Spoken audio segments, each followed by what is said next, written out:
নমস্কার বন্ধুরা, আপনারা কেমন আছেন? আশা করছি ভালো আছেন। আমাদের চ্যানেলে যদি আপনি প্রথম বা নতুন হয়ে থাকেন তাহলে অবশ্যই চ্যানেলটি সাবস্ক্রাইব করে দিন এবং ভিডিও ভালো লাগলে অবশ্যই লাইক, কমেন্ট এবং শেয়ার করবেন। আজকে আপনাদের সাথে যেই ব্যাপারে আলোচনা করব তা হলো আপনাদের বলবো যে মিথুন রাশি যারা জাতক জাতিকা রয়েছেন আপনাদের কেমন কাটবে এই সপ্তাহ, অর্থাৎ বছরের শেষ সপ্তাহ আপনাদের কেমন কাটতে চলেছে সেই ব্যাপারেই একটা ধারণা দেবো। আসুন জেনে নিই 25শে ডিসেম্বর থেকে 31শে ডিসেম্বর কেমন কাটবে। মাংস, মদ ইত্যাদি খাওয়া এই সপ্তাহে আপনার স্বাস্থ্যের জন্য প্রতিকূল প্রমাণিত হতে পারে, কারণ এর কারণে আপনি পেট সংক্রান্ত অনেক রোগের ঝুঁকিতে থাকবেন। রাহু দশমভাবে থাকার কারণে আপনি এই সপ্তাহে হঠাৎ আর্থিক লাভ পাবেন, তবে এই লাভ খুব অল্প সময়ের জন্য হবে।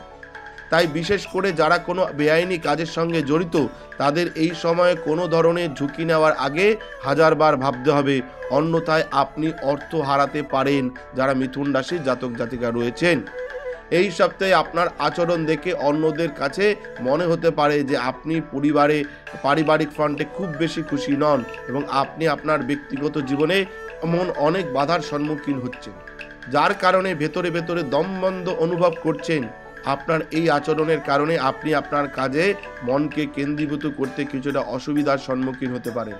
বৃহস্পতি একাদশভাবে থাকার কারণে যারা মিথুন রাশির জাতক জাতিকা রয়েছেন আপনার রাশির জাতক জাতিকারা এই সপ্তাহে পেশার দিক থেকে চমৎকার ফল পাওয়ার সম্ভাবনা রয়েছে, কারণ আপনি কর্মক্ষেত্রে প্রতিটি কূটনৈতিক কৌশল ভেদ করে অবস্থানে উঠতে সক্ষম হবেন।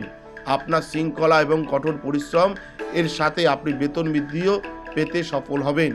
এই সময়টি শিক্ষার্থীদের জন্য বিশেষভাবে গুরুত্বপূর্ণ হতে চলেছে, কারণ এই সময়ে আপনি কেবল আপনার কঠোর পরিশ্রমের ভিত্তিতে ভালো নম্বর পেতেই সফল হবেন না, তবে এই সাফল্য আপনার বৃদ্ধি এবং অগ্রগতির দিকেও নিয়ে যাবে।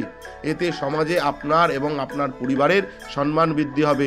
যারা মিথুন রাশির জাতক জাতিকা রয়েছেন আপনাদের বললাম যে এই বছর অর্থাৎ এই 2023-এর শেষ সপ্তাহ আপনাদের কেমন কাটবে 25শে ডিসেম্বর থেকে 31শে ডিসেম্বর, সেই ব্যাপারে বললাম।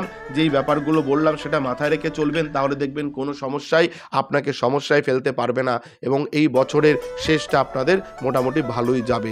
ধন্যবাদ, ভালো থাকবেন। প্রতিদিন স্নান করে ওঠে ওং নমো নারায়ণায় নমো, ওং নমো নারায়ণায় নমো, ওং নমো নারায়ণায় নমো এই মন্ত্র জপ করুন, দেখবেন নারায়ণের কৃপায় সব বাধা বিপত্তি কেটে যাবে।